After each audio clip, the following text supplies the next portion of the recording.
Recently, one of our fathers celebrated 80th birthday. That was Umar Ukpai. And the person who came for his birthday celebration was Papa Adeboye. Umar is 80. Adeboye is 80. I hope you know that Adeboye does 40 days fasting every single year with no food. Every year. He's 80. He's still on his 40 days. Any day he stops, he will tell you God's grace will stop. Because God doesn't dash power to any man. Anyone who wants to carry God, you pay the price in the secret, so God will reward you in the open. Papa Omar, I got closer to Omar in the early 80s. I was going to Bible college around 85, 86. And I answered the call.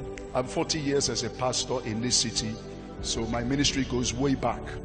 And that time I was in Uyo schooling, and Papa Omar's house was very close. And Papa Omar helped me to know one or two things. Number one, he talked about the tithes of your time. That any child of God who cannot give God the tithe of his time cannot rise in the spirit. What is the tithe of your time? 2 hours, 40 minutes every day. And Omar told me, I, your father, I give God a double tithe. That is 6 hours. Omar cannot step out from his house without covering 6 hours. That is his life for over 50, getting to 60 years of ministry. I learned that from him. He's the one who schooled me and challenged me. I pray 7 hours every day of my life. No single day will I never cover 7 hours, because I had a father who mentored me and tutored me that you can never see God except you're ready to pay the price. It's the same Umar. I like to go and meet him almost every year. I'm going to go to see him next week because of the encounter I just had last week.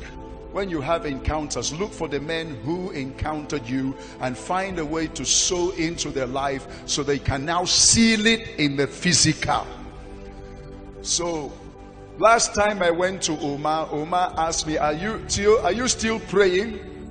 That I, your father, I am still fasting 280 days every year. Any day I stop, God will remove his hand. A man of 80 years, he's fasting 280 days every year. You are eating 280 days every year. And you're wondering why you don't see God. You will never see God. We're talking about supernatural encounter. Supernatural encounter. For you to draw the hand of God down, it's not a joking matter. Every great general in the Bible, they pay the price. Every great general you're seeing here in the earth. I listened to Arome Osayi, he was on fasting for almost 3 years. In fact, it was 2 years and 6 months of fasting. Before one day he came back, entered his house, and 3 angels just appeared in his room. That was where he entered power ministry. That's encounter. That's encounter. Are you still there?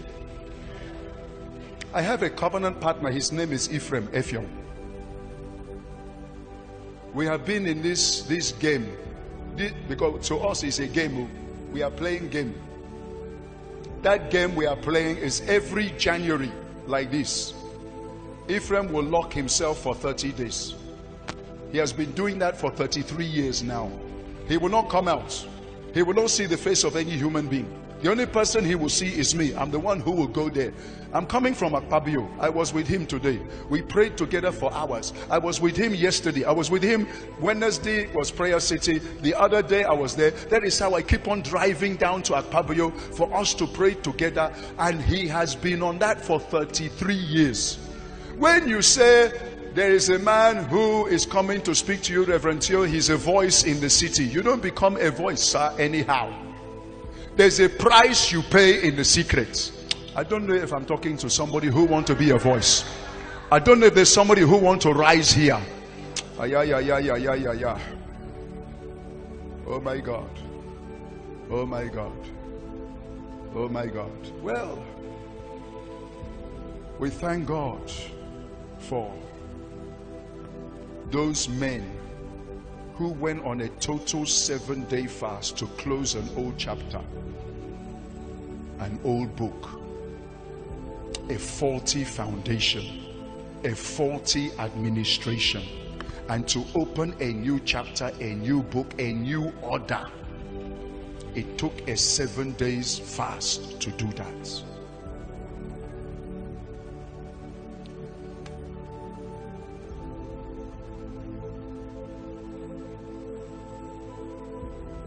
My own foundation took me a lot. It took me 11 years to handle, because my father was the national president of Ogboni, and my father's house was the national headquarters of Ogboni.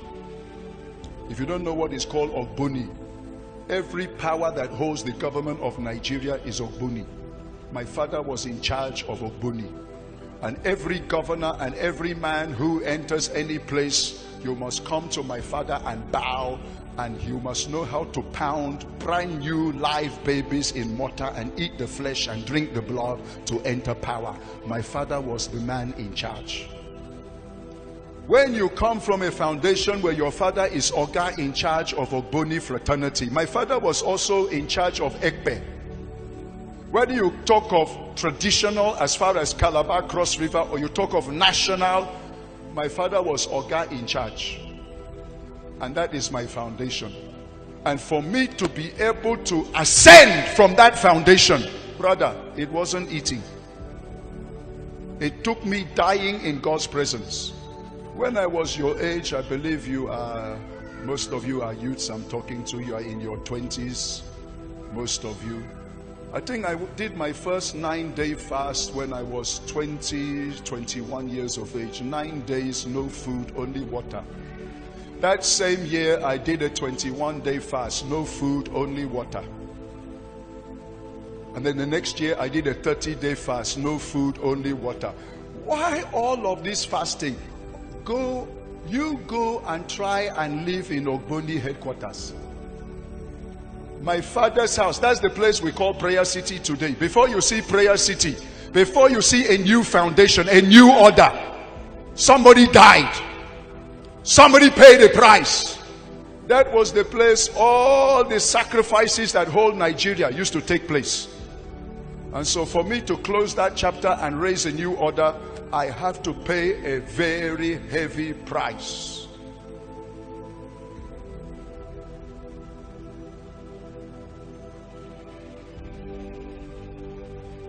And I thank God today, the price is speaking. The price is speaking. When I came to Nigeria, God called me at the age of 20. I was not brought up here in Nigeria. I was brought up in London. I spent my first 18 years of my life. I was born in Calabar. My father is a Calabar man. My mother is a white woman, an English woman. That's why this pointed nose is not made in Aba, it's original. So I was born in Calabar. Before I can say Idemfo, they have taken me to London. And I spent all my schooling in London, from kindergarten, nursery school, primary school, secondary school, going to higher institution, when the hand of God came upon my life and said, leave your motherland, come to your fatherland for the healing and deliverance of your people. In those days, I had my own house. It was a duplex. I had my own car, Triumph Herald 250. I bought it with my own money. I had my own motorcycle, Kawasaki 250. I had a 10-gear racer bicycle. And God said, leave your motherland, come to your fatherland for the healing and deliverance of your people. I don't know Calabar. I was a baby when I left Calabar. I've never eaten gari before. Not to talk of draw soup. I don't know the language. I don't know the culture. And God said, leave London, come to Nigeria. I didn't argue. I sold all my properties. Within 2 weeks, I landed here in Calabar. When I came to Calabar, I said, let me take over the shoes of my father. My father was the greatest lawyer in the whole of the South. He had the largest chambers, law chambers, in the whole of Cross River, Akwa Ibom, down to Abia, down to Rivers. My father was an international lawyer that used to represent Nigeria in all the international courts. Any international case, my father will represent Nigeria. My father was one of the people who wrote the Constitution of Nigeria with Rotimi Williams. Rotimi Williams was the best man to my father when he married my mother. So when I came to Nigeria, I said, okay, seeing my father has a chambers, let me now go to study law. Let me go to University of Calabar, seeing it's one of the best law schools in Nigeria. And so I went to study law in Unical, and God came to Unical and said, I didn't call you to be a lawyer. I called you to be a deliverer to your people. So leave this place and go to Assemblies of God Bible College, Uyo. I did not argue with God. I packed all my things. The next day I was in Uyo Bible College.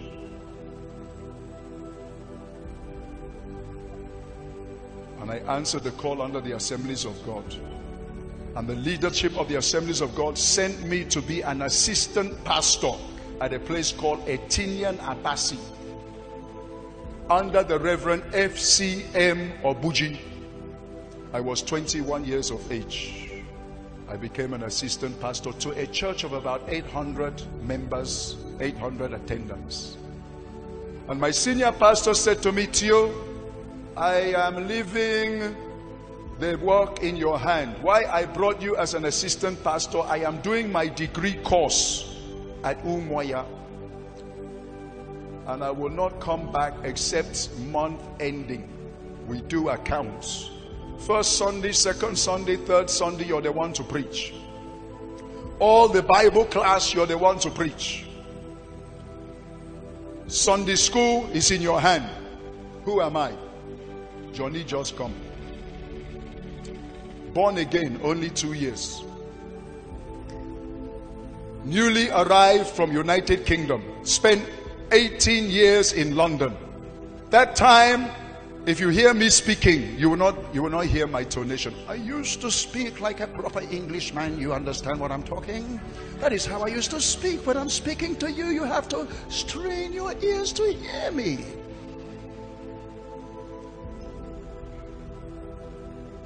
And that was how a church of 800 within 3 months reduced to 700, 600, 500.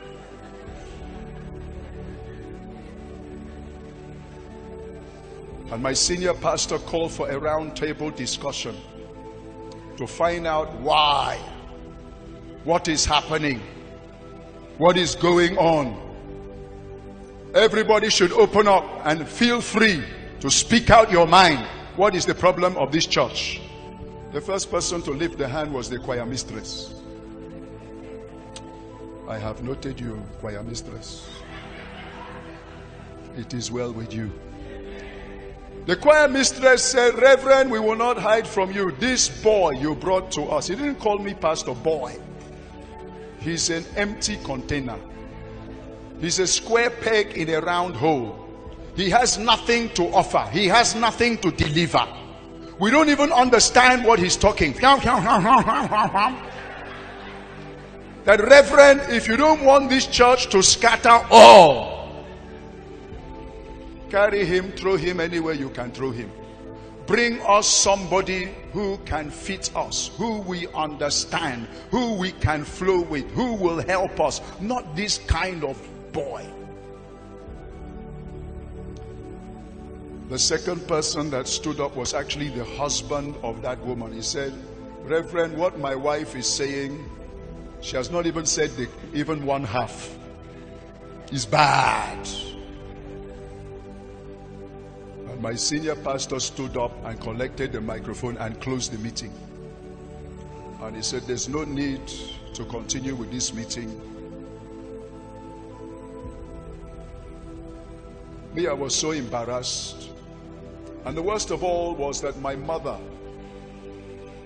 had flown all the way from London to Nigeria to visit me as her son. And she was sitting in the front row that day and saw how her son was disgraced and humiliated and rejected. She was weeping, me, I was weeping. I couldn't even wait for them to share the benediction. I carried my bag and I ran to that time I was living in 10 by 10. I have no furniture. I have only one bed. I don't even have a fan, whether ceiling fan or standing fan. I don't have.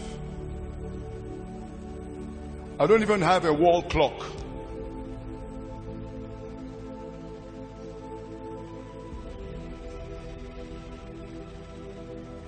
I was operating at a very low level in life, and I threw myself on the floor and I began to cry like a baby.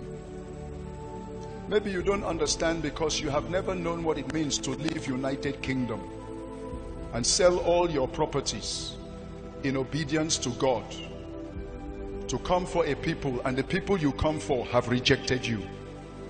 I wept like a baby. I wept until there was no strength, no energy left in me. I was sobbing. I said, God, where are you? You told me to leave UK. I've left UK. You told me to leave law studies. I left law studies. I have left everything. And look at what is going on here. They say I'm an empty container. They say I have nothing to offer. And then I heard the still small voice of God came to me and said, son, what they say is correct. You are an empty container. You have nothing for your generation. So I give you a choice.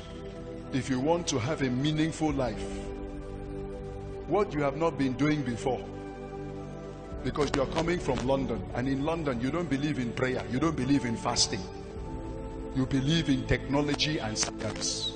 But now I've come to tell you there is more than technology and science. There is me, Jehovah God. And for you to meet me, go on a 30-day fast. You will eat food once a day from 12 midnight. You must make sure in that 30-day fast, every day you must read a minimum of 20 chapters of the Bible. Read 20, 30, 40, 50 chapters every day. Spend time. Struggle to pray. I know you are coming from London, that you people cannot know how to pray, but this time you must struggle to pray. If you don't know how to pray, just roll on the floor and cry. That was how I was crying for 30 days and 30 nights. At the end of the 30 days, my senior pastor called me. Tio, come on. You're the one to preach this Sunday. I said, Reverend, I beg you. May you now preach. You do the preaching. Me, I will kneel down. I will pray for you. I will give you backup. I can't face them. You face them for me. He said, Reverend, he said, Tio, they may not like you. Me, I like you. Go and preach. When you preach, I'm the one who will kneel down and give you backup.